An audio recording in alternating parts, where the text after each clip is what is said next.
UNdunankulu uDube Ncube uthi khathaza kakhulu imbiko engamampunge yokuthi baxoshe inyosi uMdletshe.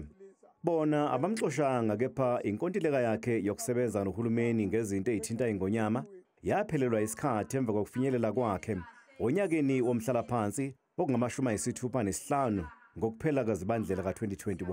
Athi maZulu naTolondlovu izanihlaba bona bibangile yavuthi manje kodwa namanje inyosi uMdletshe isasebenzisana nohulumeni wesifundazwe ey'ntweni ezithinta isilo uma idingeka. Njengamanje iyaqhubeka nokuthi isebenze. Ngikhuluma nawe nje kunanemoto esebenza ngayo esebenza inyosi uMdletshe kuphela. Abanye ngisho ezinye izinyosi aziyisebenzisi leyo moto. Isebenza inyosi uMdletshe kuphela ukuthi uma ngabe idingeka ikwazi ukuya noma kuphi lapho isile sidinga khona. Kulandela lembiko ingonyama ngomlomo kaNdunankulu wesizwe samaZulu umfundisi uThulasizwe Buthelezi ibhonge ngokukhathazeka ngokuqhubeka kahulumeni wesifundazwe ukungayihloniphi. Kepha uNdunankulu wesifundazwe uthi nabo ziyabakhathaza izitatimende ezikhombisa ukuxambukela ekusebenzeni kahulumeni.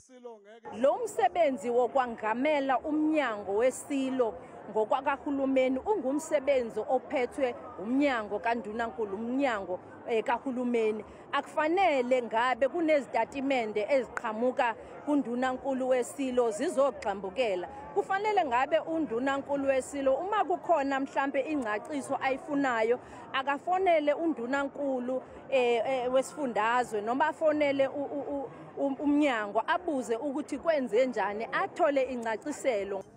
UNdunankulu uDube Ncube udalule nokuthi baphenya insolo zenkohlakalo endlunkulu njengoba ethi kunemali ephumayo kuthiweke eyemsebenzi ethize yezigodlo kepha leyo msebenzi ingenziwa. Kunabantu ekufanele ngabe basebenza ezindlini zezigodlo abangaphezulu kuka-50 kodwa uma ungasuka manje uye egodlweni uzobona ukuthi kwezinye indawo kuyasabeka ngisho ukusabeka. Sase sithatha isinqumo ngonyaka odlule hayi manje ukuthi ake siyenze ucwaningo lokuthi ubani ohola malini eholela ukwenza muphi umsebenzi.